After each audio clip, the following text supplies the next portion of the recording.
Pergunte ao doutor. Oferecimento: Hospital São José. Completo e inovador para acolher você. Unesc, a nossa universidade. Miocore Cardiologia. Seu coração é nossa prioridade. Gastromédica Instituto Castelã. A sua saúde na medida certa. Unicred, Unidos Somos Premium e Urque Diagnósticos, há mais de 30 anos crescendo com saúde.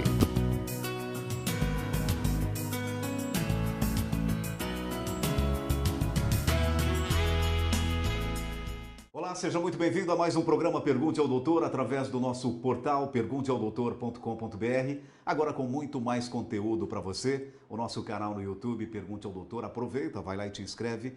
Toda semana tem um programa inédito para você. E nós estamos também aqui na RTV Criciúma, canal 19.1 digital. Sempre em nome de Hospital São José, Unesc, Miocore Cardiologia, Gastromédica Instituto Castelã, Unicred e Urque Diagnósticos. Cuidar da saúde do coração é essencial em todas as idades. Um dos exames mais importantes para avaliar o estado do órgão é o ecocardiograma. Mas você sabe como ele funciona e que tipo de informações fornece ao seu médico? Quais os tipos existentes desse exame e quais suas indicações? O assunto de hoje no programa Pergunte ao Doutor. E para falar sobre este assunto, nós viemos até a Miocore Cardiologia e a gente vai falar com a cardiologista doutora Deise Branquer. Doutora Deise, seja muito bem-vinda ao Pergunte ao Doutor. Muito obrigada, Aguinaldo. É um prazer poder falar aqui com vocês e explicar um pouco mais sobre o que é o ecocardiograma.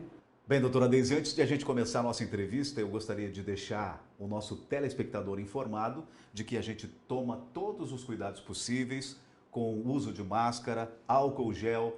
A doutora Deise já foi vacinada. Eu costumo dizer que eu também já fui acometido pela Covid, mas a gente continua com todos os cuidados possíveis, porque isso é muito importante, mesmo as pessoas estando vacinadas. Doutora Deise, o que é ecocardiograma e para que serve? Quais as indicações gerais do ecocardiograma, doutora? Então vamos começar explicando um pouco sobre o que é o ecocardiograma, né? Diariamente eu realizo esse exame e os meus pacientes chegam e me perguntam: doutora, qual que é a diferença do ecocardio e do eletrocardiograma, né? O ecocardiograma, ele é o ultrassom do coração, né? Então ele usa uma tecnologia que ele emite raios sonoros, né? Raios muito com megahertz, muito superior à nossa capacidade auditiva. E o aparelho tem a capacidade de transformar esse som em imagem, né? E transmite para nós, então, de volta no aparelho a estrutura do coração. O que eu consigo ver no ecocardiograma? O ecocardiograma eu consigo ver o músculo do coração, porque o coração é composto de uma musculatura, ele é composto de 4 válvulas, né? E eu consigo também determinar os fluxos dentro do coração.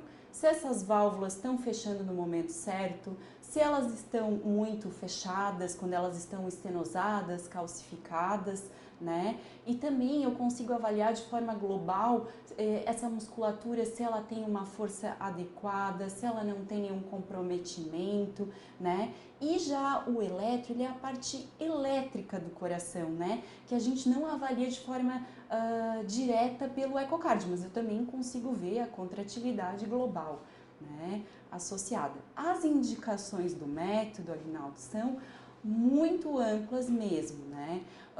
Hoje em dia a gente usa muito o ecocardiograma nos pacientes hipertensos para observar se o órgão, aquela musculatura que é o coração, já vem ganhando alterações da pressão alta não muito bem controlada durante a vida, porque o músculo ele pode ir espessando, né? Porque como qualquer músculo do nosso corpo, se ele tem que trabalhar contra uma pressão muito alta, ele vai ter que fazer mais força e vai criando um remodelamento. Esse é o termo que a gente usa na medicina. A gente também usa o ecocardio para avaliar os nossos pacientes que infartam. O eco, ele nos mostra se esse coração ficou com alguma cicatriz, né? Que ele fica com a musculatura afilada, fininha, ou muitas vezes sem contrair, né? E muitas muitos infartos mais complicados podem evoluir também com a dilatação do coração, né? E o coração perde a força contrátil, que é o famoso coração inchado, né? No termo popular. A gente também avalia o eco, eu consigo ver toda a estrutura cardíaca, então eu consigo avaliar as malformações cardíacas, né? Ele é o principal exame diagnóstico para os pacientes que têm sopro, né? Eu consigo ver a válvula, eu consigo ver se esse paciente nasceu com alguma alteração cardiovascular. Então, ele é um exame muito abrangente dentro da cardiologia. E ele também vem ganhando destaque importante na área da cardio-oncologia, né? Porque a gente sabe hoje que tem muitos quimioterápicos que eles são cardiotóxicos, né? Que eles são tóxicos ao coração. E esses pacientes, eles têm que fazer tanto um exame pré-início da quimioterapia, quanto no decorrer do tratamento. E tem muitos tratamentos que estão exigindo, inclusive, o eco a longo prazo, porque essa cardiotoxicidade ainda pode se manifestar mais tardiamente. Então, interessante nesse caso, doutora, que os pacientes façam de tempos em tempos esse tipo de exame. No contexto da cardio-oncologia, sim, Aguinaldo, mas outros cenários, né? Por exemplo, o pós-infarto, a gente costuma fazer pós o infarto, depois de um período de 1 mês a 3 meses para ver realmente qual que foi essa cicatriz que permaneceu, e muitas vezes mais para frente, principalmente se o paciente começa com novos sintomas, né, vem a piorar, ter falta de ar, cansaço, para a gente avaliar o órgão se houve uma nova mudança ou não. Porque o eco, ele também é muito útil na dor torácica, né? Porque quando a gente faz um exame e eu vejo uma parte do músculo que não está mexendo, eu ajudo o cardiologista assistente a pensar que possa ter uma doença aterosclerótica na coronária, ou seja, um vaso entupido, né? Então a gente também ajuda o cardiologista nesse cenário. Muito bem, a gente vai para um rápido intervalo comercial e já voltamos com o Pergunte ao Doutor. A minha convidada de hoje é a médica cardiologista, a doutora Deise Branquer. O assunto no programa de hoje são os ecocardiogramas. Perdeu parte dessa entrevista? Acesse o nosso portal pergunteaodoutor.com.br, agora com muito mais conteúdo para você. O nosso canal no YouTube, aproveita, vai lá e te inscreve, Pergunte ao Doutor. E nós estamos aqui na RTV Criciúma, canal 19.1 digital. Rápido intervalo comercial e a gente já volta.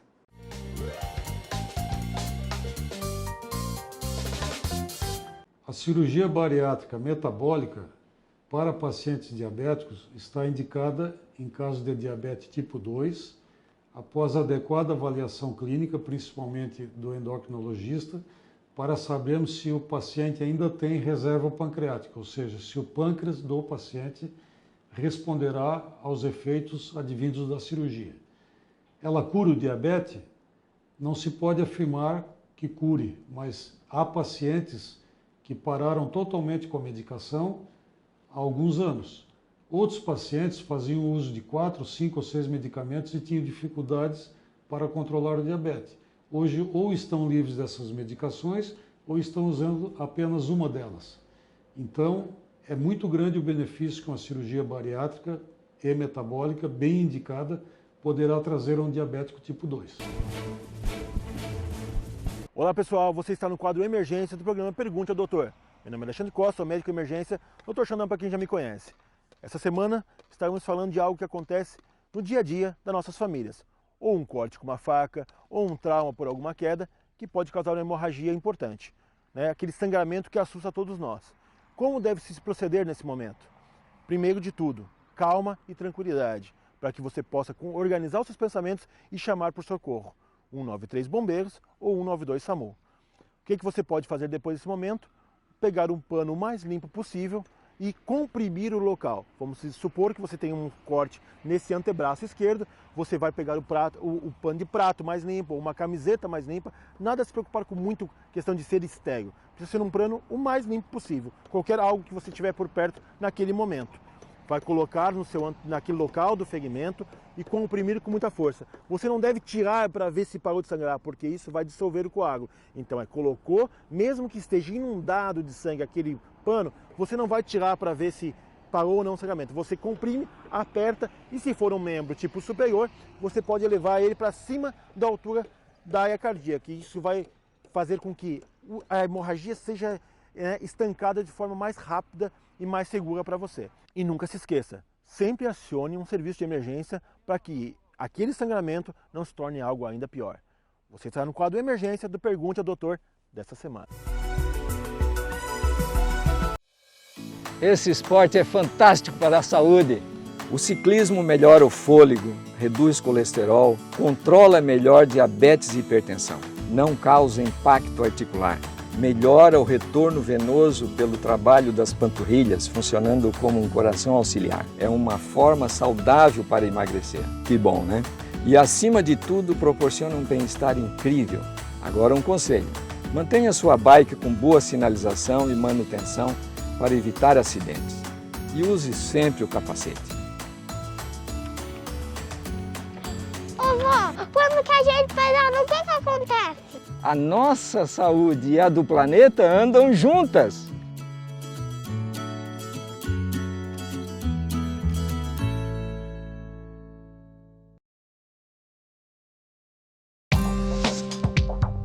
Quem escolhe a Unicred tem muitas vantagens e exclusividades. E agora, também tem o Unicred Visa, o cartão de crédito mais aceito no mundo. Qual cartão você vai ter? Infinity, Platinum, Gold, Classic ou Electron.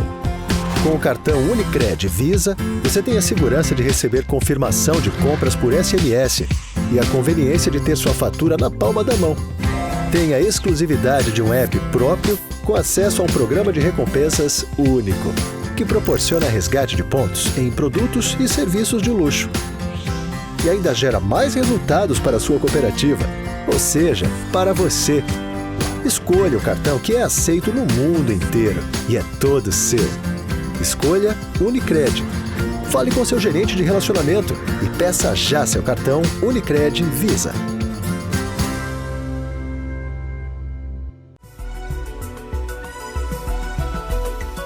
Muito bem, já estamos de volta com o Pergunte ao Doutor e a minha convidada de hoje é a médica cardiologista, a doutora Deise Branquier. Hoje a gente veio até a Miocore Cardiologia para falar sobre ecocardiograma.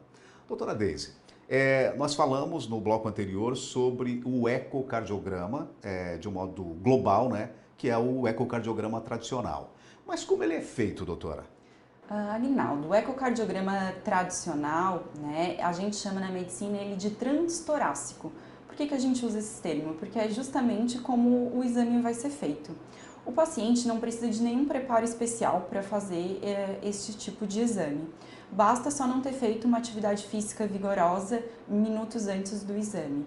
O paciente chega, a gente precisa que ele tire toda a vestimenta da cintura para cima, ele vai deitar numa maca e a gente vai posicioná-lo, né, de lateral para o coração ficar mais próximo do tórax e eu vou realizar o exame com um probe, né, e um gel à base de água e é passado no tórax nos pontos específicos, tá? Então ele não tem nenhum tipo de intervenção, né?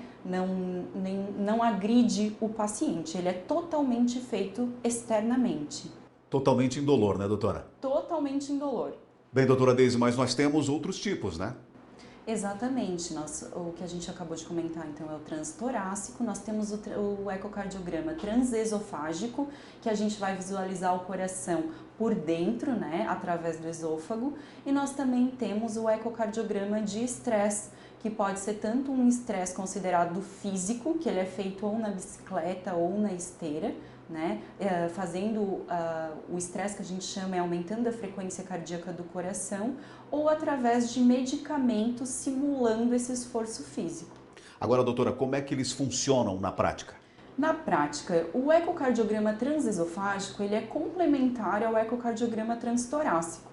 Então, nos pacientes que vão ao transesofágico, esses pacientes já passaram pelo transtorácico e tiveram alguma necessidade de fazer uma visualização mais acurada, né? O transesofágico, como ele vai ser por dentro do órgão, né?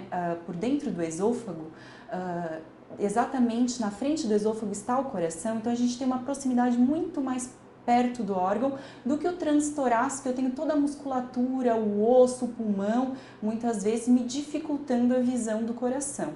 Então, o transesofágico a gente usa principalmente para dúvidas diagnósticas, para quando tem uma válvula com acometimento importante, em pacientes que podem ter algum shunt, que é uns furinhos no coração que a gente precisa avaliar melhor, o transesofágico ou até mesmo coágulos, ele entra melhor nesse cenário, ele é complementar para nós.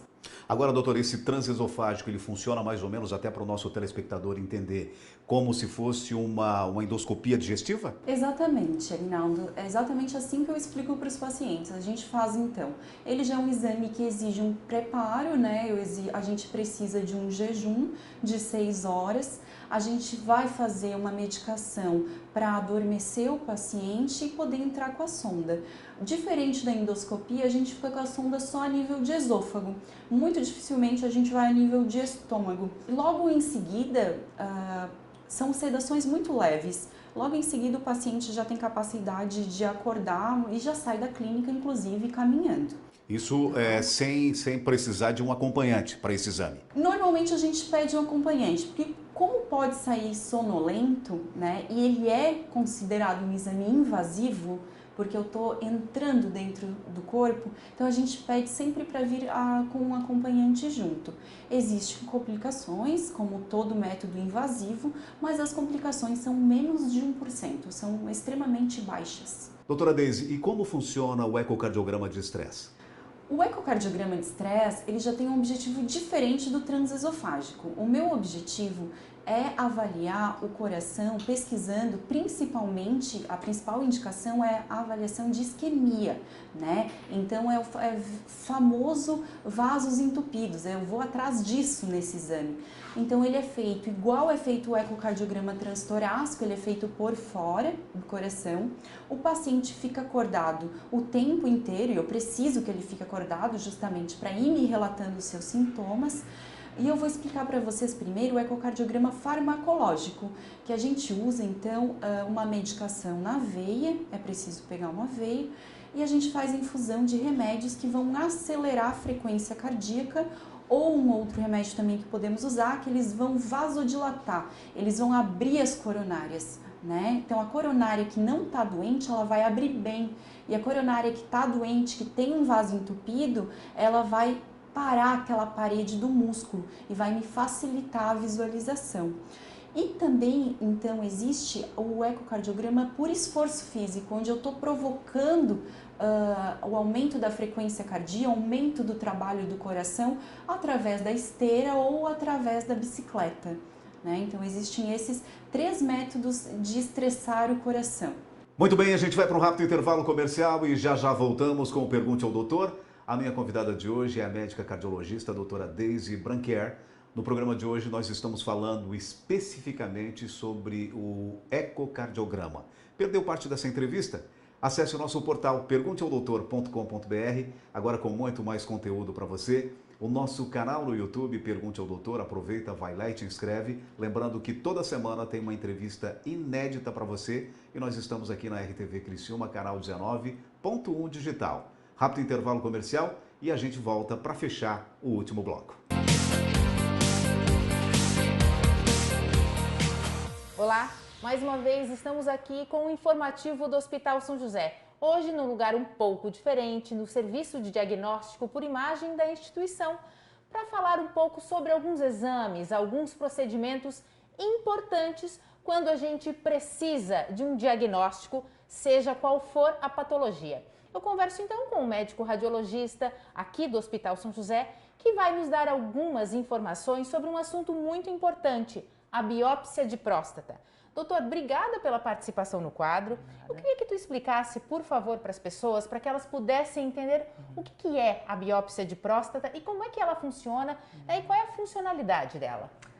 Então, aqui a gente realiza a biópsia de próstata, ela é realizada de maneira endorretal, tá? Sim. Através do ultrassom. Sim. Então a gente faz o ultrassom transretal do paciente com a sonda, a gente introduz e dessa forma ela vai ajudar a gente a guiar, a localizar a próstata e a gente vai colher os fragmentos para fazer o diagnóstico de uma eventual neoplasia de próstata, tá bom? Tá, e qual é a precisão dela, doutor? O paciente teve um diagnóstico com médico oncologista ou com algum médico, né, de outra especialidade e solicitou essa biópsia. O que ela identifica, né? Além de uma neoplasia, existem outras patologias que podem ser identificadas pela biópsia ou apenas o câncer, digamos? Sim, o ultrassom, a gente pode fazer o ultrassom transretal da próstata, tá bom? Mas basicamente esse ultrassom ele vai servir para você calcular o volume prostático, tá? E a outra funcionalidade dele do ultrassom é guiar a biópsia, entendeu? As indicações do procedimento basicamente é um aumento do nível sérico do PSA, tá? Ou uma alteração no toque retal que o urologista faz lá. Sim. Se ele detectar alguma nodulação, se um desses dois tiverem alterados ou os dois estiverem alterados, é indicado a realização da biópsia, tá? E aí no ultrassom, às vezes o ultrassom transretal da próstata, ele não vai detectar uma lesão nodular, principalmente as pequenas, tá bom? Então a gente vai fazer biópsias dos cestantes, tá? Quando faz esse procedimento, a gente manda para o patologista e o patologista vai olhar e vai avaliar se ali tem lesão, quanto que é o Gleason da lesão, né, que é o grau de celularidade, entendeu? E a gente hoje aqui a gente trabalha com um aparelho, um software que é o Percunave, tá? É um aparelho que possibilita a fusão de imagem. O paciente traz para a gente uma ressonância da próstata, tá? Que é o melhor exame para detectar, tá bom? Lesões clinicamente significativas, tá? E a ressonância ela detecta também lesões pequenas. Então o que o paciente faz? Mais ele preciso. Isso, é mais preciso, tá? É bem mais preciso que o ultrassom. O ultrassom, às vezes, o transretal, a gente não, às vezes, na grande maioria das vezes, não vai detectar lesões muito pequenas. Então, esse paciente, ele traz o CD pra gente, a gente coloca no ultrassom, tá? E a gente consegue fazer a fusão da imagem de ressonância com a imagem do ultrassom em tempo real. Então, a gente consegue marcar um ponto de onde tem a lesão, na ressonância, tá bom? No ultrassom. E em tempo real, a gente consegue guiar essa biópsia e acertar essa lesão. Fica mais específico para um diagnóstico melhor. Fica mais específico e os resultados são melhores. Você consegue mais resultados, tá? Tá certo. Doutor, eu agradeço pelos esclarecimentos e a gente conversa sobre um outro assunto numa próxima oportunidade. Muito obrigado. O informativo do Hospital São José de hoje fica por aqui, mas eu te encontro, claro, no próximo programa Pergunte ao Doutor. Até lá! A vida profissional nos traz novos desafios a cada dia. Avance na sua carreira com a pós da Unesc. Mais de 50 opções de cursos com conceito máximo no MEC. Desenvolva suas habilidades, aumente seu network, participe de aulas dinâmicas com professores de alto nível e potencialize sua atuação profissional. Faça a pós-graduação Unesc, onde o futuro profissional é feito de propósito. Chama no WhatsApp 99915-0433. Estamos de volta com o Pergunte ao Doutor e a minha convidada de hoje é a médica cardiologista, a doutora Deise Branquer. No programa de hoje estamos falando especificamente sobre alguns tipos de ecocardiogramas. Bem, doutora, nos blocos anteriores nós falamos sobre o ecocardiograma transtorácico, falamos também do transesofágico e falamos também do ecocardiograma de estresse. Tem alguma contraindicação, doutora? Então, vamos por partes. O primeiro, o transtorácico, ele não tem qualquer forma de contraindicação. Inclusive, ele pode ser feito em grávidas, né? Porque o ultrassom, ele não agride, não tem risco ao feto. Em as crianças também, principalmente na detecção de malformações. Então, o transtorácico não tem contraindicações. O transesofágico, já como é um exame invasivo, ele sim tem contraindicações, né? A gente faz uma avaliação global do paciente, porque como a gente vai estar sedando ele, a gente tem que ter uma pressão adequada para começar o exame, uma saturação adequada, né? Muitas vezes são feitos em pacientes mais graves, à beira de leitos de hospitais, de UTIs. Então, esses pacientes são pacientes que exigem mais cuidados para ser iniciado o exame, que é o médico ecocardiografista que vai determinar no momento se esse paciente tem ou não condições de fazer o exame. Mas a contraindicação formal do eco transesofágico é ter alguma doença, alguma obstrução a nível de esôfago, né? Então esse é o paciente que não vai ter como realizar o exame, porque diferente da endoscopia, a endoscopia entra com uma câmera, né? Ela está visualizando diretamente. O eco transesofágico, a gente está emitindo ondas de ultrassom. Então eu faço uma imagem diferente, né? Não é uma câmera, uma visualização direta. Então nesse cenário é uma contraindicação absoluta ao exame. O ecocardiograma de estresse, ele vai ser determinado pelo cardiologista assistente, se esse paciente tem condições de fazer o exame ou não. E, de forma geral, o cardiologista assistente, que é o médico que mais solicita esse exame, vai determinar se esse paciente tem capacidade para fazer o esforço físico e vai poder fazer em esteira, em bicicleta. Normalmente, os melhores pacientes para esse exame, para ter uma melhor acurácia do exame, são os jovens, né? E já os idosos mais debilitados, que não têm condições de correr numa esteira, de pedalar na bicicleta, o eco farmacológico entra nesse cenário, né, para essa população. E contraindicação pro estresse são principalmente pacientes que chegam extremamente hipertensos ou justamente o contrário, muito hipotensos, com a pressão muito baixa, ou já chegam muitas vezes com arritmias importantes. Então, esses são os pacientes que eu tenho que contraindicar, não é o momento, né? Porque eu tenho que estressar o coração, então eu tenho que ter uma segurança para estar aplicando essa medicação. Bem, doutora, e no caso do ecocardiograma de estresse, para aquele paciente que tem arritmia, mas uma arritmia moderada, ele pode fazer? Então, Agnaldo, depende muito do tipo da arritmia, né? Porque a gente tem várias, tanto umas que aceleram o coração, quanto as que diminuem o nível do batimento. Então, pode ser feito, tá? Pode ser realizado, mas vai ser a critério do médico que está realizando o exame, se esse paciente, qual é dos remédios que ele vai usar, estou falando especificamente do farmacológico, qual desses remédios que vai usar, porque a gente tem 2 remédios que a gente pode estar utilizando e a gente já escolhe isso no momento do início do exame, né, para ver o cenário, qual que é o melhor para cada tipo de paciente, qual que eu vou me beneficiar melhor, né? E ele é um exame que ele tem um risco adicional. Por quê? Porque eu estou provocando, eu quero ver se esse paciente tem isquemia, se ele tem algum vaso que pode estar com uma placa de gordura que vai faltar oxigenação. Então, esse exame ele tem um risco, ele é baixo, muito mais baixo, por exemplo, do que um cateterismo cardíaco, né, que é um exame mais invasivo, mas ele tem um risco, mas é em torno mais ou menos de 1% também, não é nada exorbitante, assim. Doutora, e qual o tempo de cada exame? O transtorácico ele dura em cerca de 20 a 30 minutos, isso considerando um exame padrão. Muitas vezes a gente vai precisar de mais tempo se a gente vê que é um caso mais complicado. O transesofágico ele dura mais ou menos 1 hora, porque a gente vai fazer o transtorácico e vai seguir para a parte do transesofágico e tem que ter todo o preparo do paciente. E o eco de estresse também em torno de mais ou menos 1 hora. Muito bem, no programa Pergunte ao Doutor de hoje eu tive o prazer de conversar com a doutora Deise Branquer, ela que é médica cardiologista, a mais nova integrante da equipe Miocore Cardiologia. Na semana passada nós entrevistamos também ele, que também é um novo integrante, o Dr. Renato Eusébio. Doutora Deise, muitíssimo obrigado pelos teus esclarecimentos. Muito obrigada, estamos sempre à disposição. Parabéns, sucesso, doutora. Muito obrigada. E o programa Pergunte ao Doutor vai ficando por aqui. Se você quiser rever essa e outras entrevistas, acesse o nosso portal pergunteaodoutor.com.br, agora com muito mais conteúdo para você. O nosso canal no YouTube, Pergunte ao Doutor, aproveita, vai lá e te inscreve. Lembrando que toda semana tem uma entrevista inédita para você e nós estamos aqui na RTV Criciúma, canal 19.1 digital.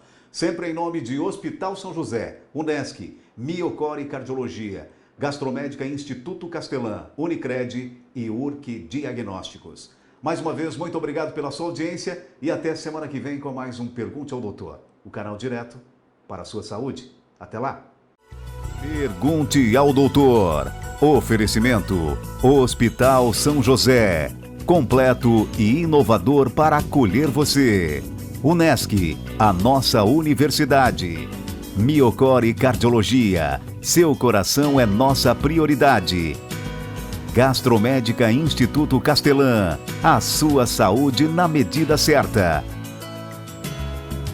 Unicred, Unidos Somos Premium e Urque Diagnósticos, há mais de 30 anos crescendo com saúde.